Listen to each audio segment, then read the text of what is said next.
Salutations, people! Welcome to Page 3 Killers, Murders That Went Unnoticed, a podcast where we dive into the murder cases that went unnoticed by our nation's newspapers. Hi, Shay. Hi, John. Hello, everyone. Hi, guys. Welcome back. And welcome to Page 3 Killers, Murders That Went Unnoticed, Season 2, Episode Lucky 13. Yes, it is episode 13. And I just want to say before we get started, you look so handsome today. I'm going to need you to calm down.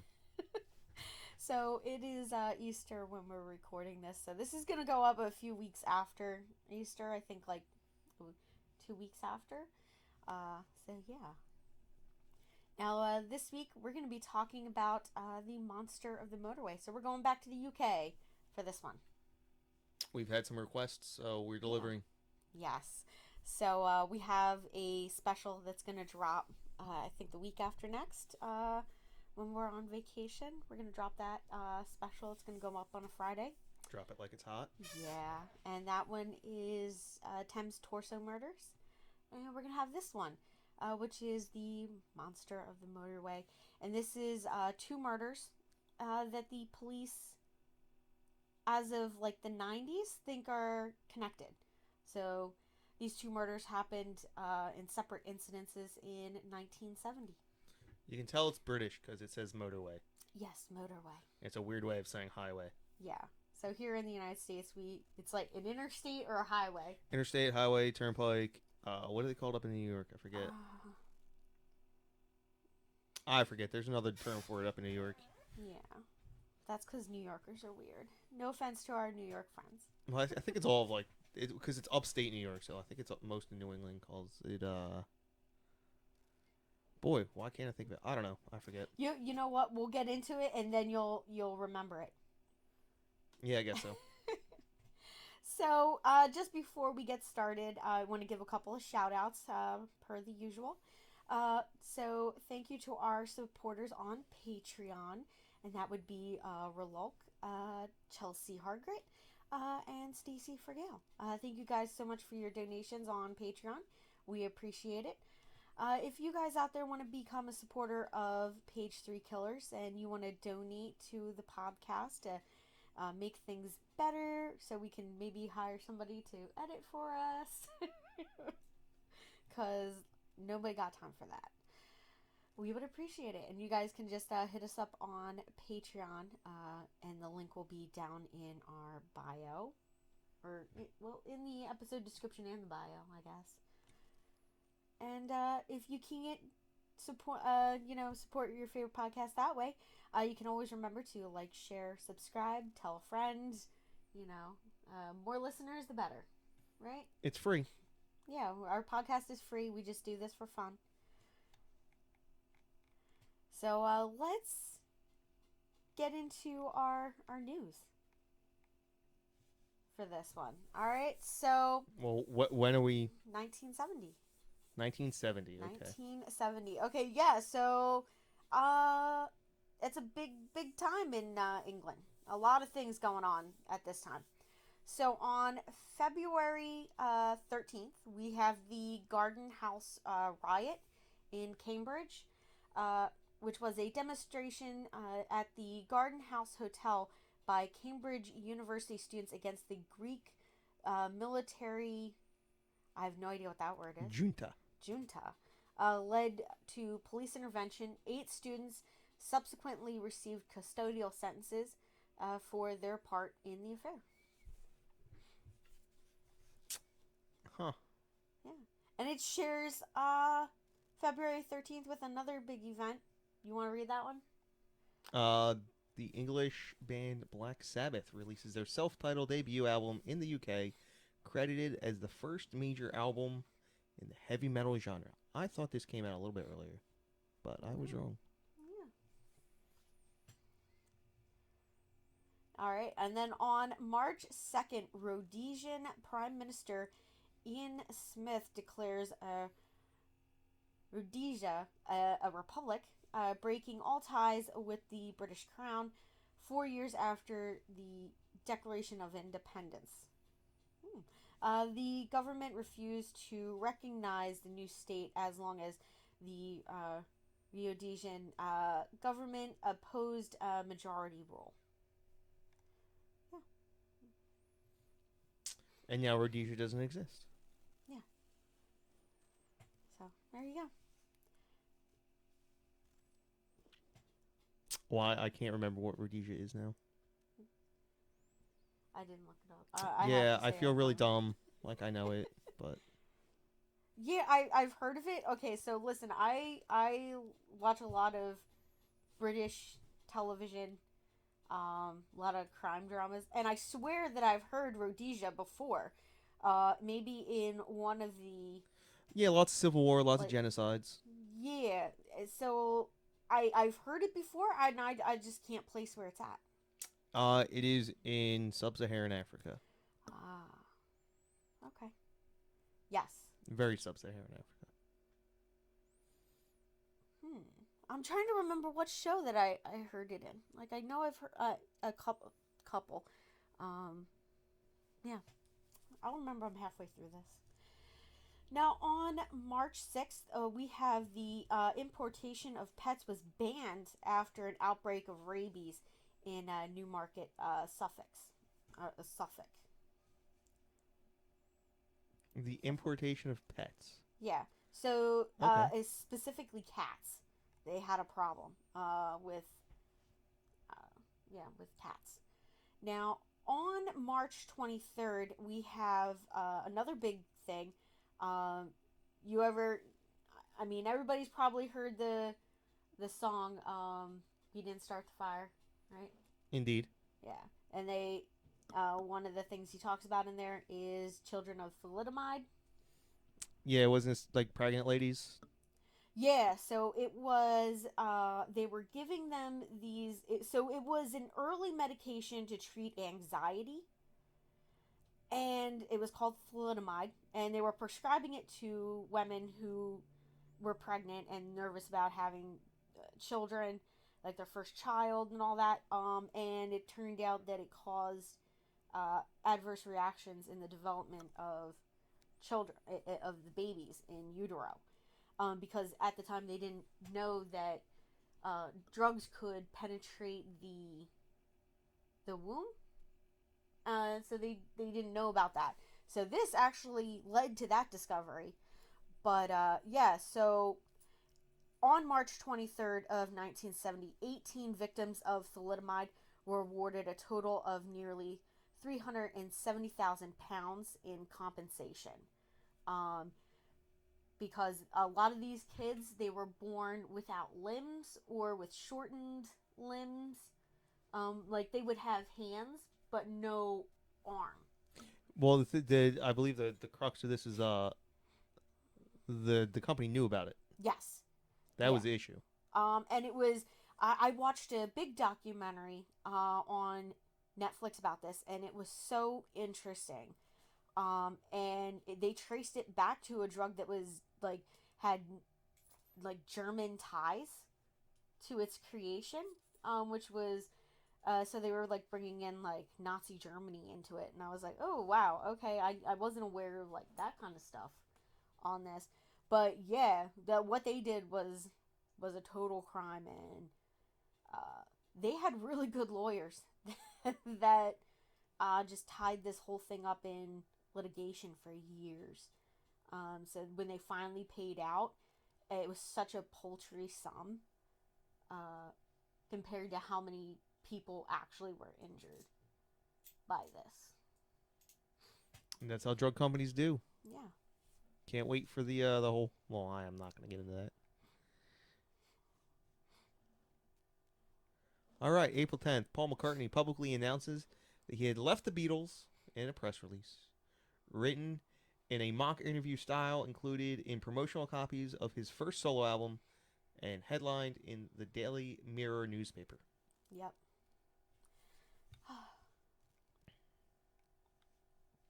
Damn Oko.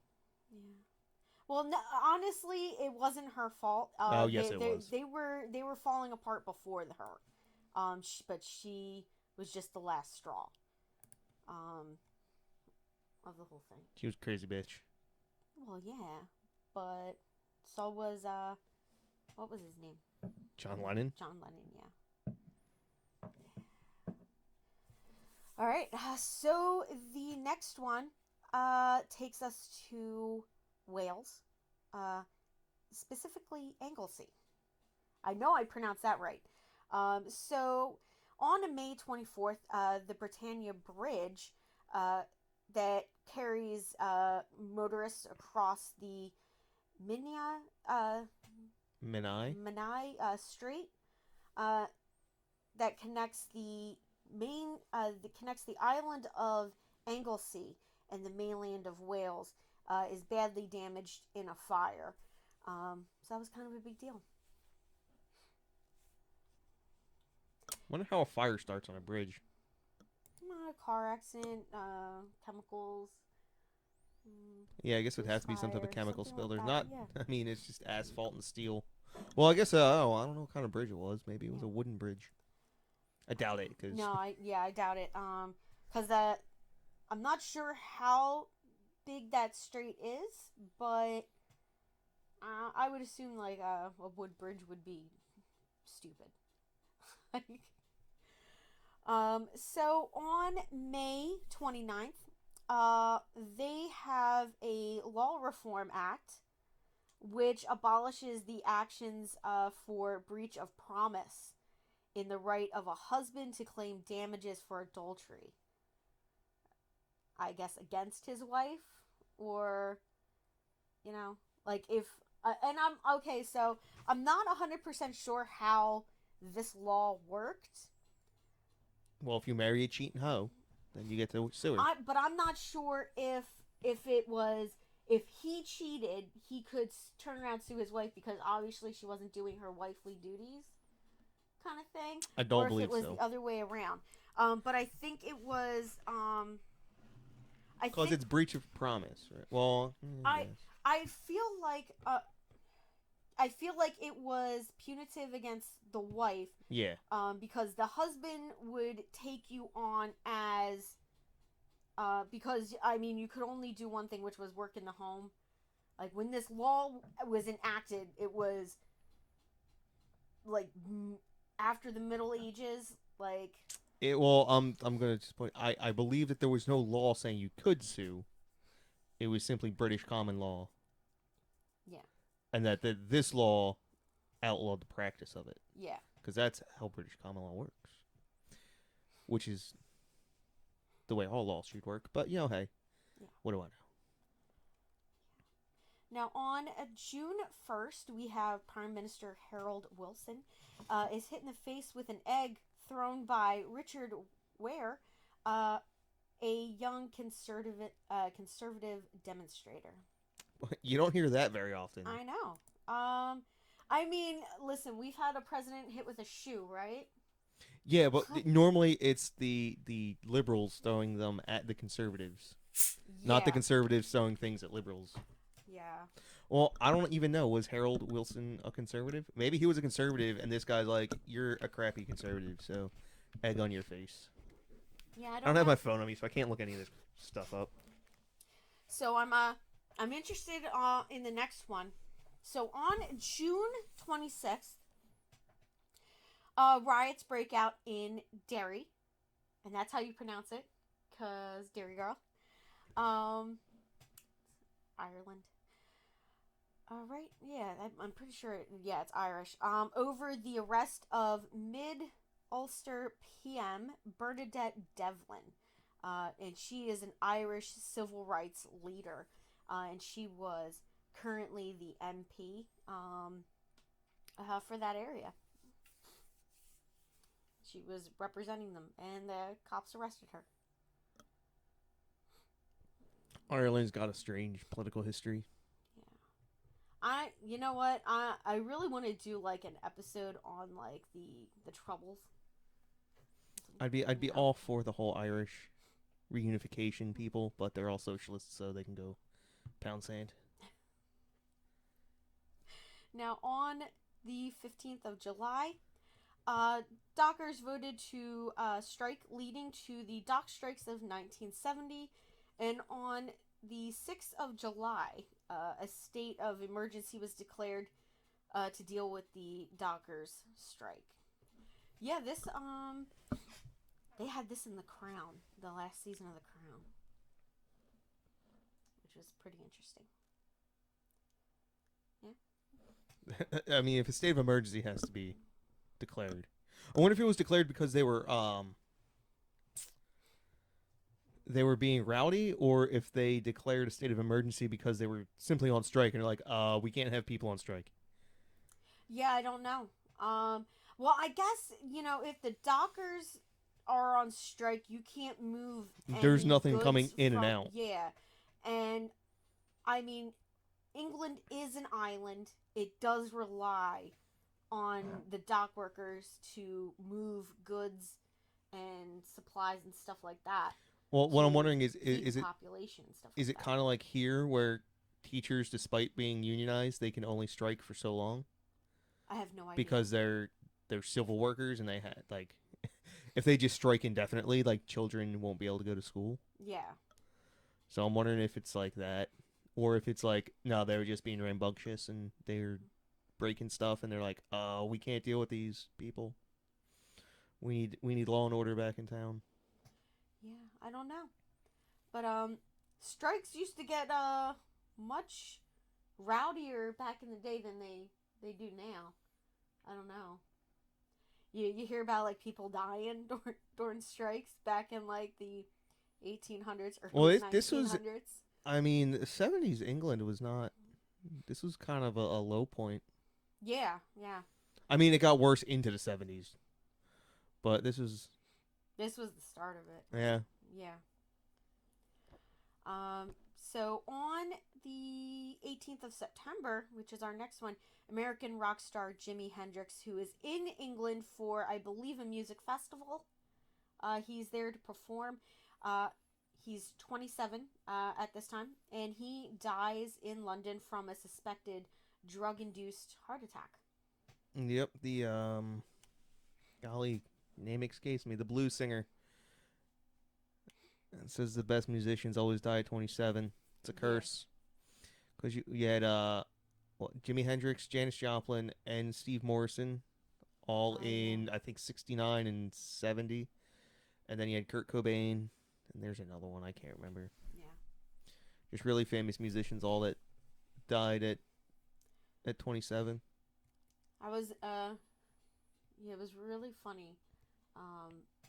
Well, I'm sorry, not like I was just thinking about bands and then band T-shirts, and then I started thinking about one of my goddaughters who was wearing a Grateful Dead T-shirt. I'm like 99% sure she's never heard a Grateful Dead song. And I was like, "Have you ever heard of them?" And she's like, "No, I just like this shirt."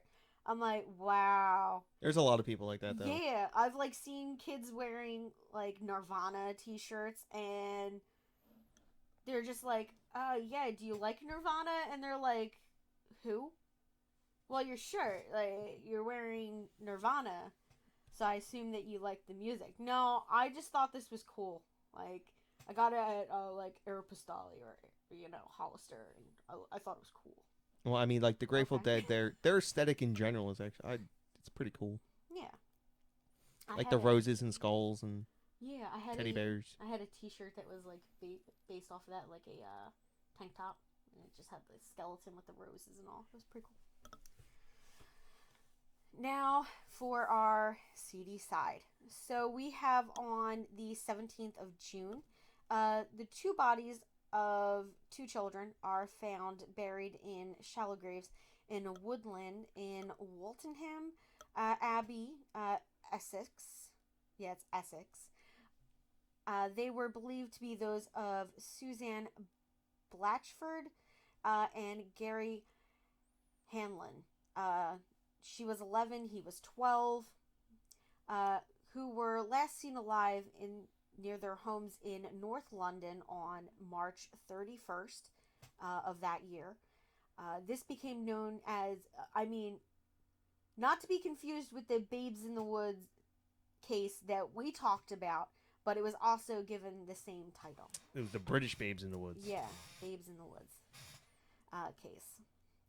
Now, on the 3rd of July, We have 3 civilians were killed and 10 troops injured when British Army soldiers battled with IRA troops in Belfast. So I wasn't sure if this was like just a regular news thing, but I mean, people did die, so I kind of feel like it was a crime. But I don't know.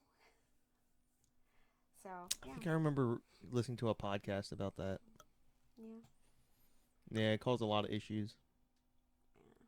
Now, on July 23rd, 2 tear gas canisters, and that was the CS gas canisters, were thrown into the House of Commons chamber. I feel like this was a crime, but Good for whoever threw that. If somebody did that here in the United States, good for them. Oh my God!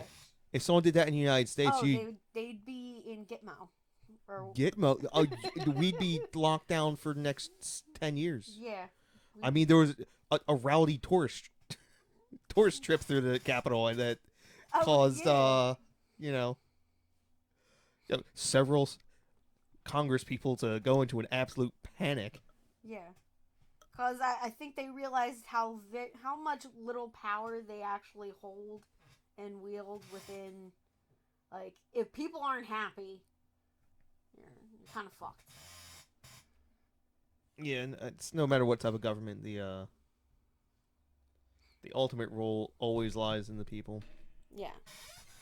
Which is even scarier, because if you think about it, that means that there's enough people who agree with the government to prevent to allow all the awful things they do to continue happening. Yeah. So I'm not sure which is worse. Yeah. Well, now we're going to get into our case. So we're going to talk about the 2 murders, and then we'll talk about possible suspects. Now, these are unsolved, guys. So just bear in mind that these are unsolved as of, I believe, this year. They're still unsolved. Then that would be 2022. Yeah. In case any future listeners don't know what's going on. So the first of the 2 murder victims I'm going to talk about is Jacqueline Ansell-Lamb, and she was an 18-year-old woman who was working as a secretary in Manchester. She was described as very much a 60s teen, and that is in quotations. So she was very hipstery. Yeah. Or not hipstery, the hippie-ish. Hippie-ish, yeah. Now, on the weekend of March 7th and 8th of 1970, she had collected belongings from her old residence that she was living at in London, and she attended a party in Earl's Court, where she met a young man. Now, on Sunday, the 8th of March, 1970, she attempted to hitchhike back to Manchester from London. Now, she had been given a lift to one of the slip roads of the M1 motorway in London by a man she had met at the Earl's Court party. Okay, so I have no idea. What is a slip road? Is that an on-ramp? Yeah. Yeah, so it's like a road that leads up. So it's an on-off ramp. Okay. Yeah, for all of our American people. So she intended to hitch a ride from there back to her new home in Manchester. Now, she then shared a lift with a man for about 50 miles up the M1 to Buckinghamshire. So she's a ways away from home. Yeah. She just hitchhiked twice, and at least one of those was 50 miles away. Yeah. So Manchester is, I mean, London's their big city. Yeah. And then you do have a couple of smaller cities. So you have Manchester, oh my gosh, Liverpool, right? Yeah. Yeah. So you and then you have Wales, and there are other parts of the what's the United steel Kingdom. town up north? Oh my gosh. It's a very distinct accent. Yorkshire? Well, there's Yorkshire, but Um, it's not what I'm thinking of. Anyway, moving on. yeah, we'll move on. I'm sure we'll remember it down the road. It's the Pittsburgh of England. Oh my gosh, yeah. I feel like there was a character in Doctor Who that had that accent, and I can't place where it's from. Yeah. So she had gotten this ride, got another 50 miles up the M1 to Buckinghamshire. Now she traveled further north from there is unknown. So how she got any further than that is unknown. So they don't know who picked her up from there. And most likely whoever did is possibly the person that killed her, I guess. So Jacqueline was reported missing on March 9th when she did not turn up in Manchester. Now, on the day she disappeared, she was wearing a blonde wig, false eyelashes, a dark blue coat, and maroon shoes. Now, she was carrying a Japan Airlines bag because the initials on the bag were the same as her initials. Oh, that's funny. So, yeah, that's why she picked it, which I think is kind of cool. Now, the last place that Jacqueline Lamb was last seen was a transport cafe named the Opera Cafe, just off of Junction 20 of the M6 motorway near Warrington. Now, between 9 p.m. and 10 p.m., she had been seen in the cafe in the company of an unknown male. Now, a number of witnesses cited her there, including a chef named Delia Brown, who said that a man came through the door, went up to Jacqueline, and then came up to the counter and ordered 2 coffees.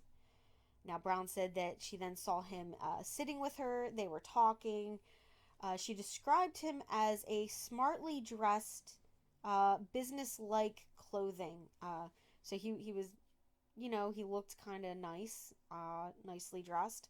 And he was wearing, like, I guess a suit, like at least a button-up shirt. I picture him in a tweed jacket.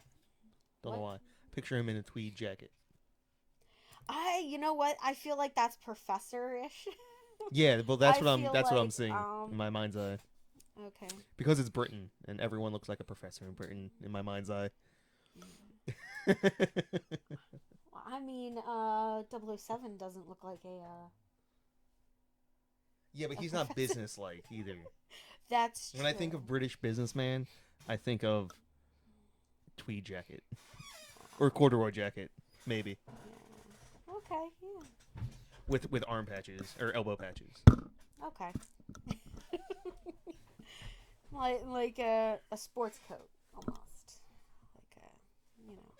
Now, shortly after the pair left together, she got into the man's car.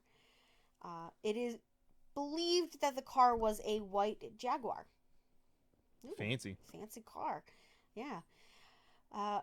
A final unconfirmed sighting of Jacqueline put her on hitchhiking for a lift on the A556 road. Now, on March 14th, 1 mile from the last confirmed sighting of Jacqueline, a partially clothed body of a woman was found by a 10-year-old boy and his father as they walked through the woodland just off of the M6 motorway near the cafe that she had last been seen at. Now, she had been sexually assaulted and strangled. And she had been posed. They did not describe how she was posed, so I can only guess. Now, there were bruises and cuts on her neck and her face, which indicated that she had fought with her attacker.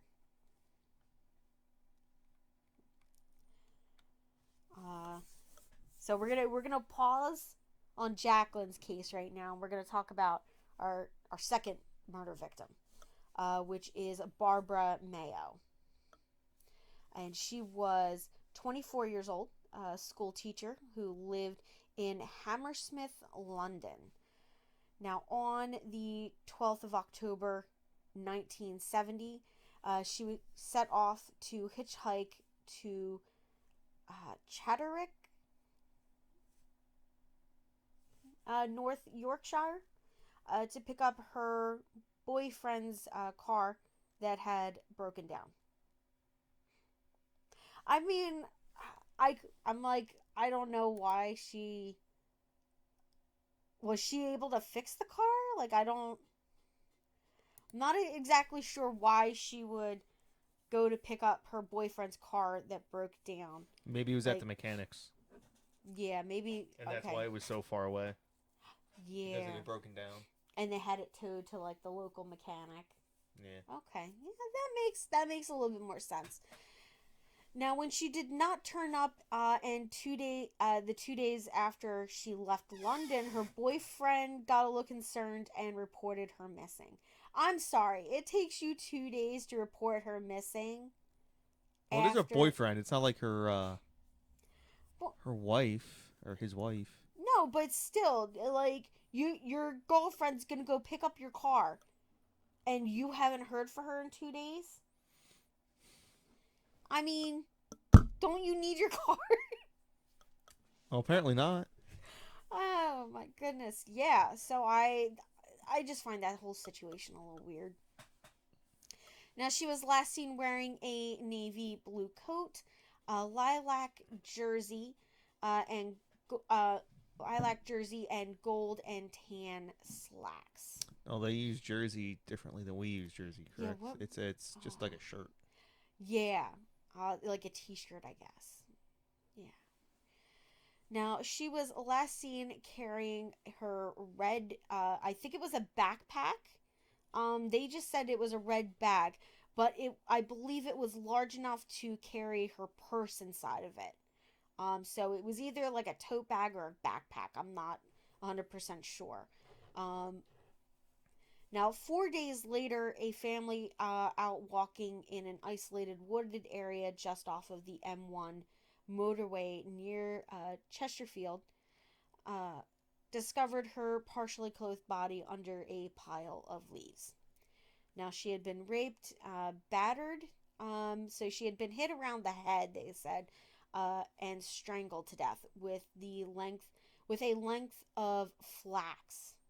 Now, I was like, look that up. I'm like, is that rope? Is that like twine? I could not figure out what a length of flax was. I assume that it's a rope or a twine like material, although when I did Google it, wire came up. There you go. Maybe it was wire. So it could be wire.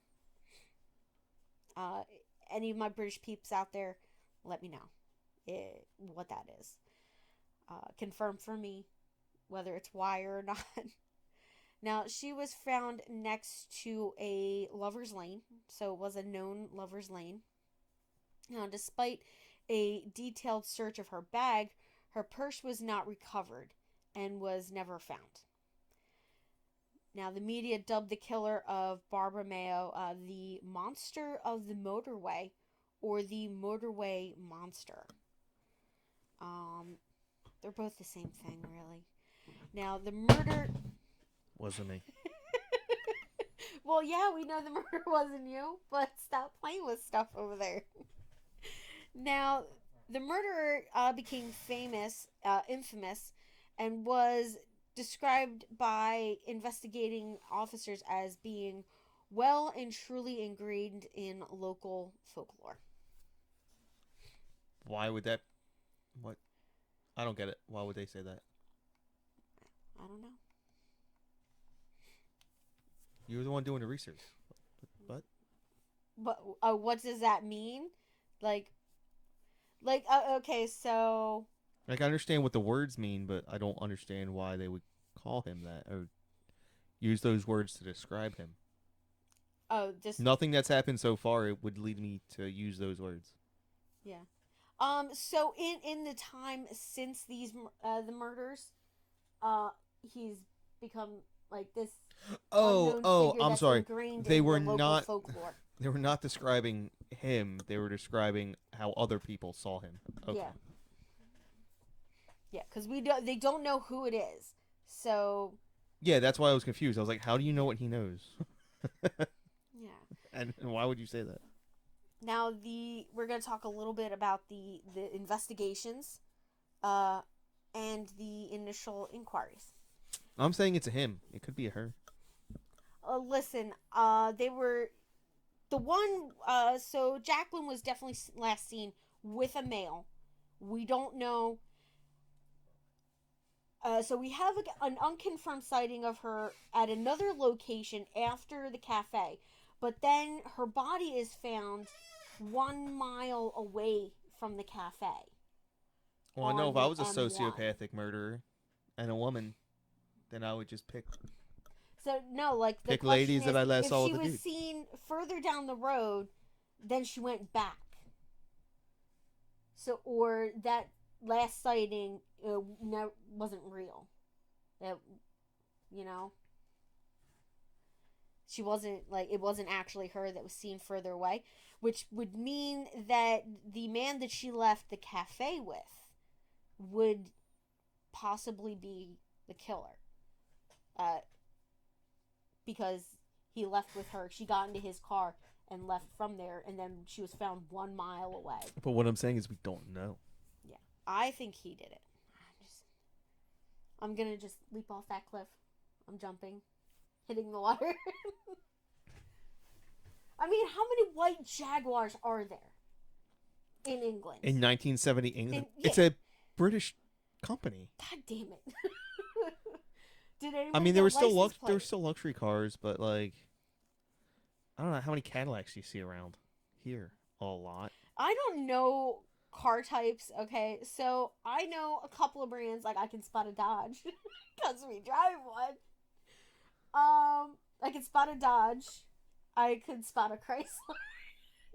So you know what a Dodge Ram pickup looks like, and you know what a Chrysler 200 looks like. Yeah, so I could, but other brands, I'm just like, okay, yeah, I don't know what that car is.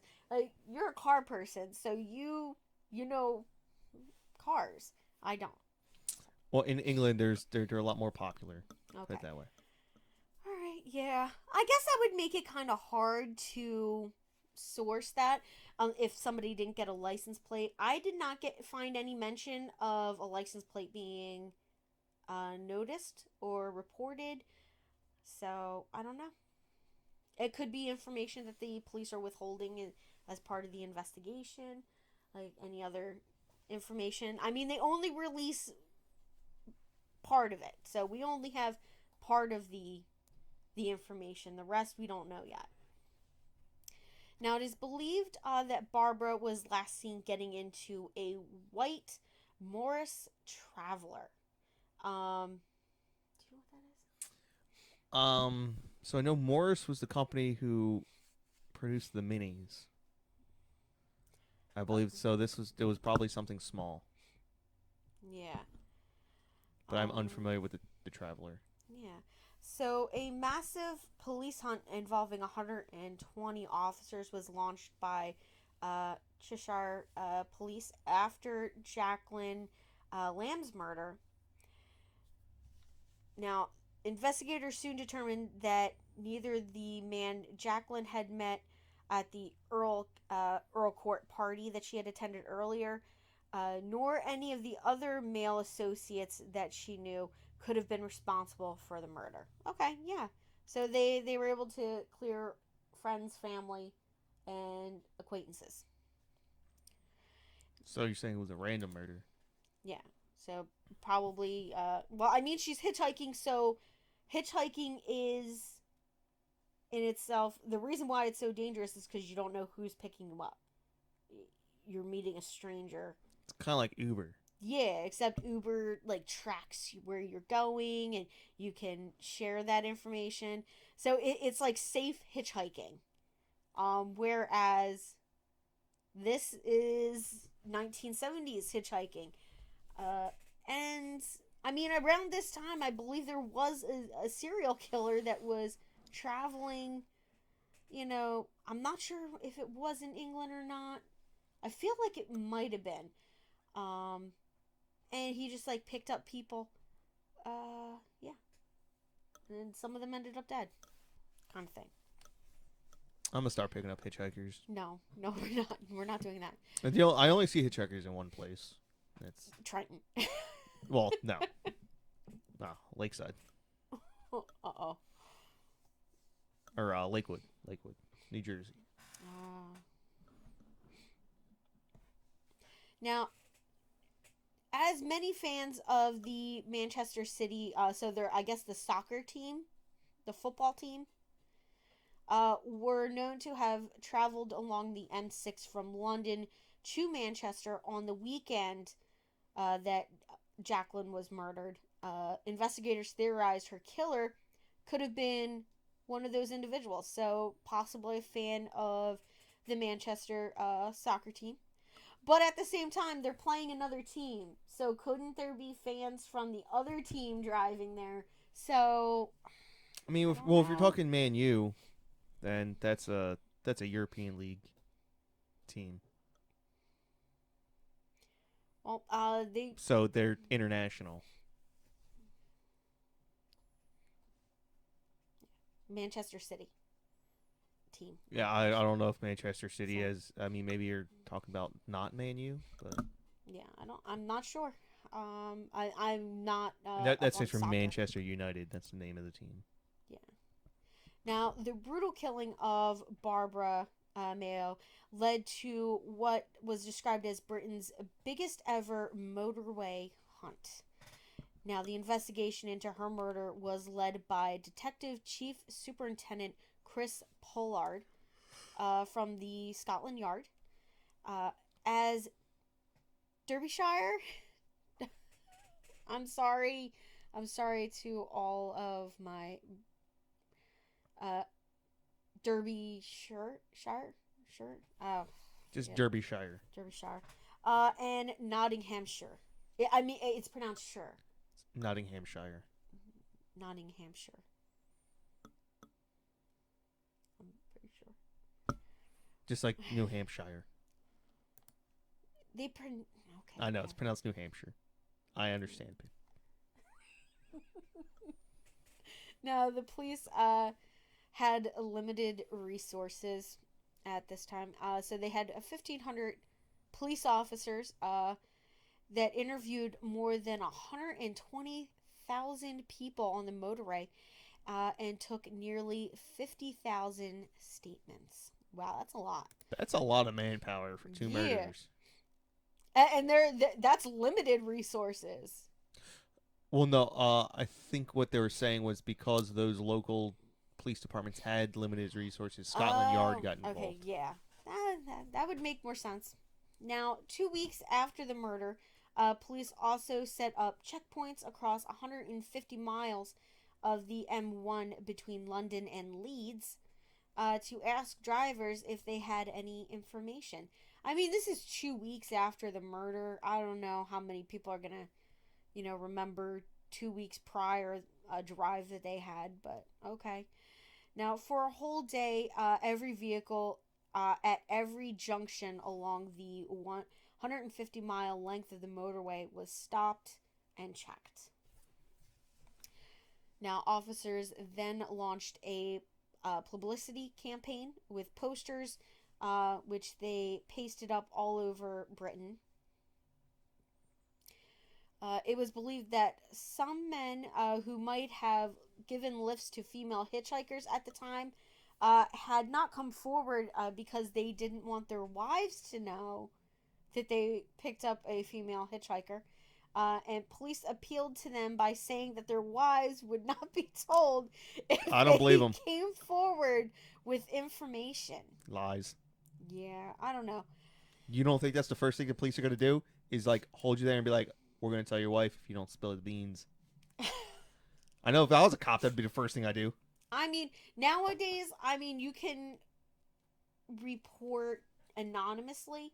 So I read a statistic in an article that said that 75% of the rewards that they post for information leading to the capture of a criminal usually are not collected because they don't want to give their information, like their name or anything, but they'll give the tip. Um, but yeah, Huh. they Yeah. said that, yeah, 75% of those rewards are never claimed. That just means that Um, 25% of the population is dumb. yeah, and they're like, nah, man, I'm gonna get my 10 G's. I'm gonna dime this guy Yeah, and out. see how many lists you end up on. Yeah. Now, a reconstruction was broadcast on television a week after the motorway checkpoints were set up, covering Barbara Mayo's last known movements from her home to the M1 motorway. So they had it was I believe it was Crime Stoppers. Like we had something similar in here in the United States. Um, and it like aired on, America's Most Wanted. yeah, but theirs was more of, they would focus on one particular crime, and it was like a live recreation that they did. And they, yeah, so like sort of like unsolved mysteries kind of thing. But they would focus on just one crime, I believe. Yeah, and then they would like do a reenactment. There would be like a newscaster or whatever that would like talk about it and stuff like that, and they would have like investigators on, and they would talk about it, and to sort of see if they could drum up more information from people.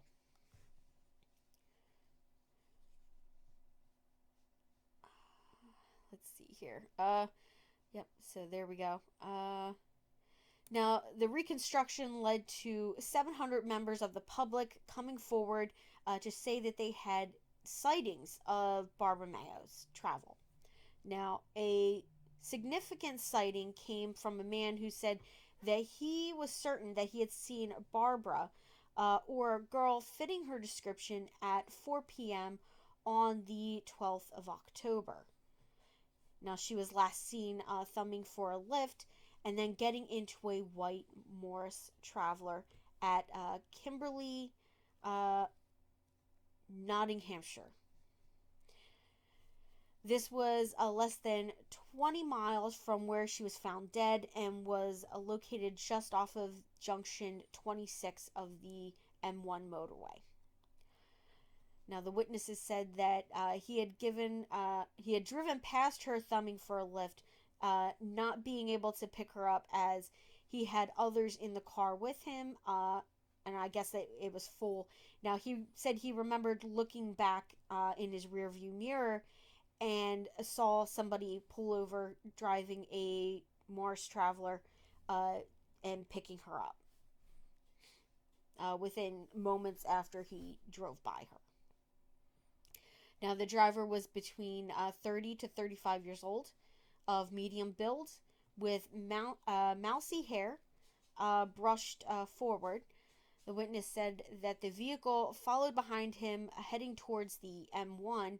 After both cars joined the motorway, he lost sighting of that vehicle.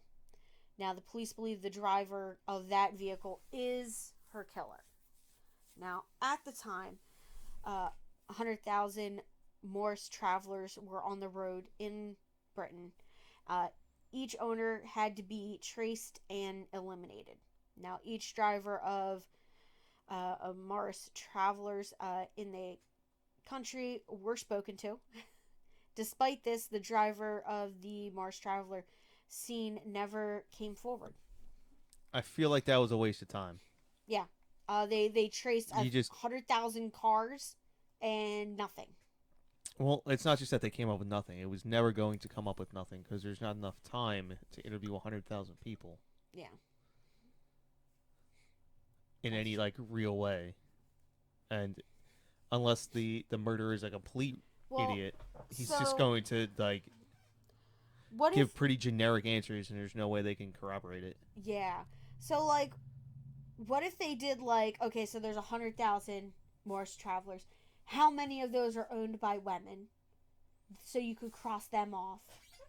Um, but who's to say that they don't have a brother, husband, father, nephew that's driving their vehicle? So I don't know. Well, I'm assuming that was one of the questions that they asked. Yeah, does anybody have access to your vehicle at any time? Yeah. And then that just leads you to more suspects to. Also, 100,000 Morris travelers. That must have been a pretty popular car. Yeah. Now, another notable witness came forward after the reconstruction, and that was a butcher from Kimberly, who said that he thought she had come into his shop and then walked down the hill towards the main road. Now, no one came forward to say that they had given her a lift, to Barbara that day, which was unusual as someone had to have driven her out of London to Kimberly. Now, several courting couples were known to have been in the area where Barbara was found at the time she was dumped there, and none of them came forward either. Now, the record of 28,000 criminals were checked and 76,000 leads were looked into. Now, Barbara was known to have caught the tube from Hammersmith to Hendon, and then had thumped for a lift to the M1. Now, it's believed 250,000 motorists were using the northbound carriageway on the M1 between the time Barbara left London on October 14th. Now, at the time, Barbara's murder inquiry was the largest investigation ever mounted by one police force in Britain. Now, media reports soon suggested a link between the murders of Jacqueline Lamb and Barbara Mayo, noting there were clear similarities. So investigators confirmed that they were looking into that possible links between the two. Now, during the investigation, a man claimed to be the killer sent a note to detectives saying that the oh my gosh. Yeah, so during the investigation, a man came forward claiming to be the killer. He sent a note to detectives saying that the killer of Barbara, that the death of Barbara would not be the last. I messed that one up. So there were some other theories as to who the possible killer could be. Some people thought that the Yorkshire Ripper might be a good suspect for this. So, the Yorkshire Ripper is a man known as Peter Sutcliffe. Now, he began his murder spree in the 70s, and a Derbyshire constabulary investigated whether the killings could have been linked to Mayo's murder. Now, upon being convicted of the Ripper murders in 1981, he was formally questioned in connection with her death. And it was known that he did own a Morse Traveller and had traveled from London around October of 1970. Now, Sutcliffe was eliminated from that investigation in December of 1997. So, he had the right car, was a serial killer, was traveling on the same road, but something cleared him. My guess is DNA evidence. Because that's the only... I mean, if he had an alibi for the October 14th, like he left, that somehow later... took almost 20 years to corroborate? Well, he wasn't captured until, I believe, 1980. Well, that's what I'm saying. So 80, 81 to 97. 16 year, 16 years. Yeah. So, I mean, in 81 he was questioned. My guess is around this time is when they DNA was starting, was in its infancy, was like 80s, early 80s. So I guess by the time that they were able to actually do DNA comparison, it would have been the 90s, you know. Now we're gonna talk about some of the murder investigation that were linked. Like once they decide that these two cases are similar enough that they think it's the same person. Now, by 1990, the Cheshire Police and the Derbyshire Police suspected that the murders of Jacqueline and Barbara could be linked. So they start a joint, like a joint, they do like a joint appeal on Crime Watch. That's it, Crime Watch. Ours is Crime Stoppers. Theirs is Crime Watch. Yeah. On January of 1991, the lead investigators join up together and do a joint appeal on Crime Watch. Now, they both said that although there were striking similarities between the cases, they were unsure if they were looking for the same person. Now, it was announced that the Cheshire and Derbyshire police had decided to combine forces to solve the two cases. Now, several women came forward after the appeal to say that they had been sexually assaulted in that same area where Barbara had been last seen shortly before and after the murder. So within like a few weeks of before the murder and after the murder, there were several sexual assaults along that road. Now, the lead investigators on the Jacqueline-Lamb murder case, revealed on Crime Watch that forensic scientists had recovered several pieces of carpet fibers from her body. Now, they believe that the fibers came from a carpet roll or a carpet sample. I guess from the transfer of those fibers, how they were transferred, or the grouping of them, led them to believe that. Now, on the weekend she was murdered, there had been a carpet expo at Earl's Court in London, so she could have picked up the fibers at that party if somebody, from that. Or someone attending the expo. Yeah. Was the murderer. Yeah, because he was dressed like a businessman. So, I mean, he could have been He was a rep carpet or salesman. Yeah. Now, that is why the investigators believe that the murderer had some connections to the carpet industry. Now, police were hopeful that the recent DNA developments would soon help them solve Barbara's murder in 1997. So that's when they run the DNA. So the Derbyshire police obtained a DNA profile of the killer of Barbara Mayo from her clothing. Now, police attempted to trace all of the 250 original suspects for DNA testing in order to see if their profiles matched.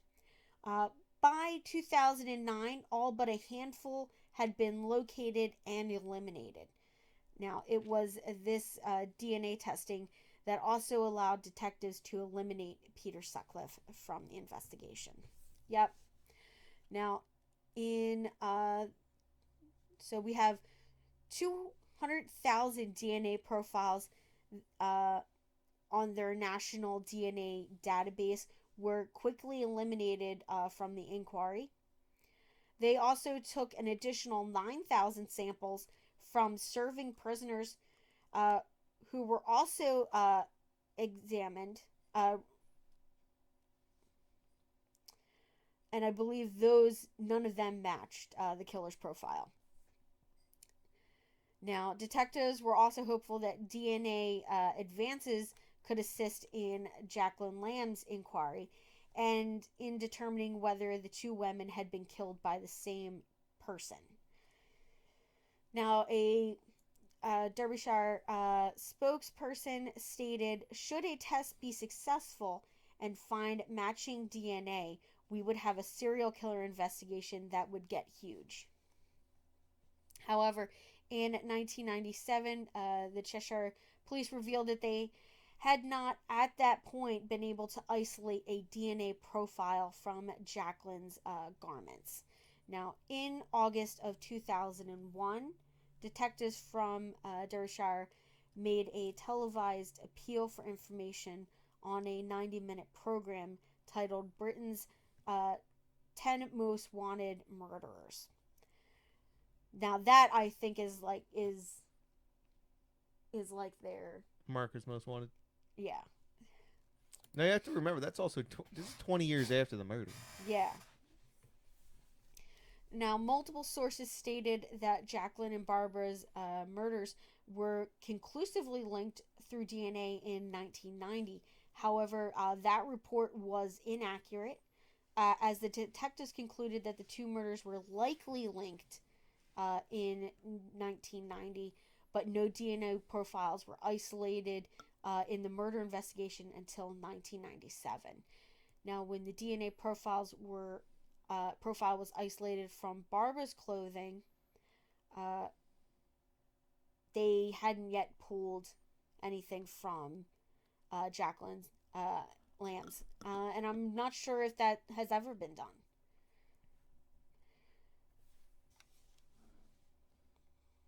Now, recently in 2020, the former boyfriend of Barbara, Mayo, revealed that despite the reports, investigators never extracted a DNA profile from Jacqueline Lamb's case. Now, he said that the claims that one had been originally come from a Reuters report that erroneously assumed that the DNA match had been made when police announced in 1990 that they believed that the murders were linked. Now, however, he added that while the 1990 investigation did not prove a DNA link between the two women's murders, it did establish that other forensic evidence linked the murders. How would he know that? I wonder if he was a cop. No, he probably just remembers back and was like, Yeah. well, no, that's wrong. Yeah. So we're going to talk about some other theories that they had. Now, in the late 2000s, police investigated whether serial killer Peter Tobin had been who had committed these two murders. So he had just been convicted of murdering 3 young women, including that of a hitchhiking girl he had picked up and killed in 1991. Now, however, police eliminated him from their inquiries. My guess is DNA.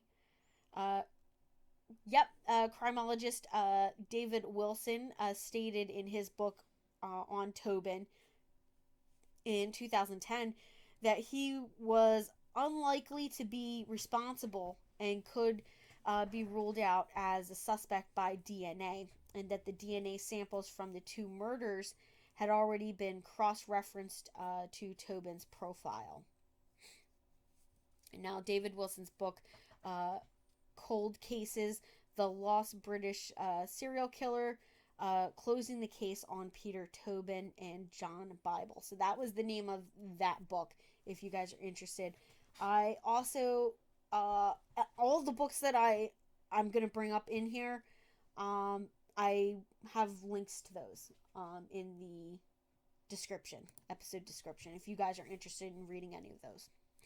Now, in 2008, a reclusive man who had died was found to have newspaper clippings regarding Jacqueline Lamb's murder hidden in his house alongside a confession to the murder of another woman, 19-year-old Lorraine Jacob, who had been killed in Liverpool in September of 1970. Now, this unnamed man had previously lived in London, Manchester, Bolton, and Wigan, before he had died of cancer. Now, investigators said that there was no evidence linking him to Jacqueline Lamb's murder or Barbara Mayo's murder. Now, they pointed out that the man had no access to a car and had no driver's license. Yep. That seems like it's conclusive evidence that Yeah, he didn't do it. that's pretty conclusive. I mean, unless you're driving somebody like you're, yeah. I mean, unless he had a secret car stash somewhere that nobody knew about, which seems very unlikely. I mean, now in 2009, crime writer Scott Lomax revealed in a book he published about unsolved murders that Manchester City was playing in London at the time of Barbara's murder, just like in the Jacqueline Lamb's case, and that police had never investigated whether the killer could again have been returning from a football match in London when he came across Barbara on the M1. Now, in 2015, crime writers Chris Clark and Tim Tate published a book in which they claimed that Lamb and Mayo's murder could have been linked to the Yorkshire Ripper, Peter Sutcliffe. Now, we know that that is impossible because he was cleared by DNA evidence. Now, in 2019, Don Hale, a journalist behind a campaign to free a man he believed to be wrongly imprisoned for the 1973 murder of Wendy Sewell, claimed in a book that Sewell's murder could have been linked to Barbara Mayo's. Now, he claimed that Barbara's and Wendy's murders looked similar and that their murder could have been committed, and that their murders had been committed near each other. Now, however, other writers have said that there was very little evidence to suggest that the murders are linked. The man whose release Hale successfully campaigned for in that case, Stephen Downing, remains the police's only suspect in Wendy's murder. Now, in 2003, the Derbyshire Police stated after a reinvestigation of the murder that the rules on double jeopardy had the rules on double jeopardy been different, they would have recharged Stephen Downing for that murder after he was released. Now, both Hale and Clark continue to regularly make claims in the media that either Sutcliffe or the killer of Wendy was responsible for Jacqueline Lamb and Barbara Mayo's deaths. Investigators continue to regularly appeal for information on these murders, so they have continued to do like broadcasts and stuff like that to try to drum up more information on this case. The building where Jacqueline Lamb was last seen is now the Lim truck stop, so you guys know. But yeah, so that is all the information I have on this. I feel like if the DNA is good enough in Barbara Mayo's murder, if they did something like what we've seen the FBI doing and police departments doing here in the United States, where they're submitting it to a genealogy service, if they might get a break in this.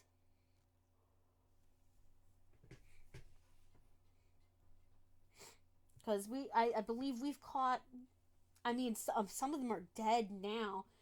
Long dead. Babe, What? you have never caught a serial killer in your entire life.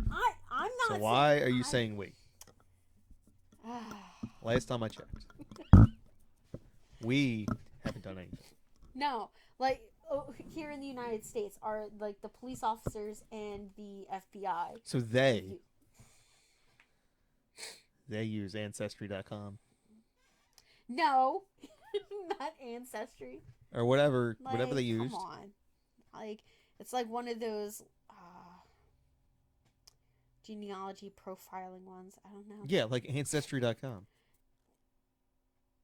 They don't do. They're just like a. Oh, you mean like 21andMe? Yeah. No, I'm pretty sure Ancestry offers that service. I don't remember them ever doing that, but yeah. So I mean. 23andMe. Yeah, that one's like the one your friend did. Yeah. Of course, if you have 21, you're saying. Yeah. So I think they could possibly get some traction on that if they. I mean, because tons of people are submitting they want to know like their genealogy, so they submit and you could solve a murder. That whole thing is a scam. What is? Like the genealogy stuff. Yeah. It's a scam. How do you know? It's just a scam. Really? It doesn't make any sense. To me, at least. Do you think maybe it's like a covert way for the government to collect our DNA samples? No, I think it's a really clever way to collect people's money. Who are interested in things. Yeah. Because, like, do they give you a date? That's what I want to know. At this date, your ancestors were here. That if they could provide that, that's fine. Well, until then, can do is they can tell you what time period. Like they can't give you an exact date. That's ridiculous. I'll even take a time period. Yeah. Because what makes someone Irish? Like so, they're like so generations ago, your family was here. Well, so hold on. What makes someone quote unquote Irish? At what point in time did someone's family have to be living in Ireland for them to be counted as Irish? That's what I want to know. The way I would see it is you would have to be residing there now to be Irish. I don't think that. So say you're. Yeah. I mean, so it's just a big scam. If you were born in Ireland, you're Irish. Okay. If you are born in Boston and just happen to have relatives that are Irish, you are not Irish. Yeah. So that's like my whole point. But you'll never see American written as part of your genealogy. Oh, despite the fact that your family could have been living in America for the past 400 years. Oh, yeah. Right? Everybody wants to look at where they came from outside of the United States. Exactly. So I think it's a scam. Again, because it just kind of doesn't make any sense to me. Unless you're Native American, in which case then you are listed as Native American. Yeah. But at what point are only Native Americans Americans? Well, they're not even. I mean, like if it goes back 11,000 years, because I believe it's 10,000 years ago that they crossed the Great Divide up in Alaska. Yeah. Or whatever it's called. I forget. The Bering Strait. The land bridge. Yeah, the Bering Strait or whatever it's called. If you go back 12,000 years, like they're just Asians. So Native Americans are just Asians if you go back far enough. And Asians are just Middle Eastern, near Asian. Yeah. And then if you go back even further, they're just African. So that's what I want to know. I want to know at what time they're choosing to decide, oh, the people living in this area are this. Yeah. Because you could have people living in the same area that are different things through time. Like what was that? Because at one point, people living in Italy were Roman. Yeah. But so were people living in, like, Morocco. They were also Roman. Yeah. So... Because they were... But now, if you pick a different time period, one of them's Italian and one of them's Moroccan. Yeah. So it was it's the same family living through time in the same spot, could be different things. And I want to know what time period they're choosing. Because if they're just saying, all right, at 1000 AD, this is where your ancestry was. Like, But I don't think that's what they're doing. And I know that's not what they're doing because that's not what they claim to be doing. They claim to be saying, hey, you share some percentage of potential DNA with these family people who also claim to be from here historically. So I just think it's a scam, and they can't really provide me with any real evidence of, of anything meaningful. Well, you have a more clear, like, you know, at least one side of your family came from, like, a particular place. So my grandmother had her Irish green card. Yeah. Right. So she was born so in you could Ireland call her from- Irish. Yeah. But what if her family was from Scandinavia 2 generations before that, and they immigrated to Ireland? Yeah. I mean, the world is a big melting pot at this point. But like that's what I'm saying. Like I've seen people get that done. Like it was the Try Guys. And the one guy, he's like, if I do not come out as like at least 60% Chinese, he's like, my parents are going to be so upset. Well, yeah, no, like Asian people won't do this because they're terrified. They'll come back 3% Chinese instead of 100% Japanese, and they'll lose their mind. Yeah. Even though technically, and 23andMe and all these places will tell you that just because you come back at some percent something else, doesn't actually mean that anyone in your family has ever been that. It's just that you share a certain percentage of your DNA with other people who have also been that. Which makes it even crazier. Like there's African Americans or black people who are coming back and seeing that like they're not a majority black. Yeah. Which again is kind of weird. Yeah. I think it's just interesting. Like despite the fact that nobody they know in their entire family would have considered themselves anything other than black for generations. That's true. How do we... And when the neo-Nazis put in that, and it comes back that they're 3% Ashkenazi, like, what are they supposed to do? Because they have the 1 drop of blood rule. Yeah. And then you're out, right? Yeah. You're not so, the neo-Nazis can't do anything with 23andMe either, because, God forbid. Yeah. not that I care about that, but just saying. Yeah. I don't like 23andMe, and I think they provide a really bad service. Yeah. And people misunderstand it. And then it changes. They're like, oh, yeah, no, we kind of lied to you last time. Yeah, they'll give you updates. I think you get 3 updates. It's like somebody you knew did it, and he was like... his family come back as what he thought it would. His family basically claimed that they were off the boat Italian, and it came back, and he's like, 3% from Italy, and then it spiked up to 5, and it went back down to 1, and he's like, I don't know, some percent Sicilian. But if you would have talked to him, I don't know, 10 years ago, he'd have been like, yeah, my grandfather was off the boat Sicilian. Yeah. Like I would be interested to see. Which again, if you're Sicilian, that means you're potentially largely African because of the interracial mingling in that area. Yeah, I mean, so you have the Irish side. We're going a little off topic. Mine's straight literally German on my mom's side and English on my dad's side. But Germany when? Are we talking Holy Roman Empire German?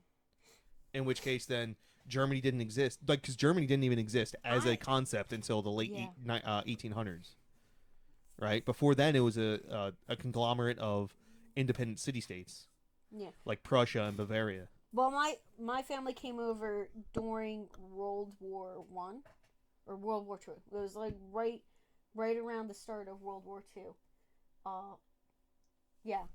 They fled Nazi Germany through Poland. So, but then there's also the fact that the Holy Roman Empire started with someone who united the Franks. So he was ostensibly French, but the Holy Roman Empire is mostly German and Austrian. So that makes no sense. And what about the English? Yeah, the Queen of England is a German. Yes. And they've been German for a while now. Yeah. I kind of remember reading a thing. I'm not sure, British listeners, if you are still tuned in. I believe that they kept the name Windsor Because because it it sounded sounded more more British. English. Yeah, English. Yeah. So that's why they use that, because it was a Hamburg or something. No, they weren't Habsburgs. Hamburg. Right? I'm not sure. Yeah, they were from. It was Queen Victoria, right? Yeah. Yeah. She was And from- what points were the Danes who invaded England consider English? Yeah. Or are they just always Danish? In which case, then most of your people living in England would be Danish and not English at all. Yeah, because the mixing. Yeah. And then, or until, Hmm. Billy came over, and then they're the Normans, who were French. Oh yeah.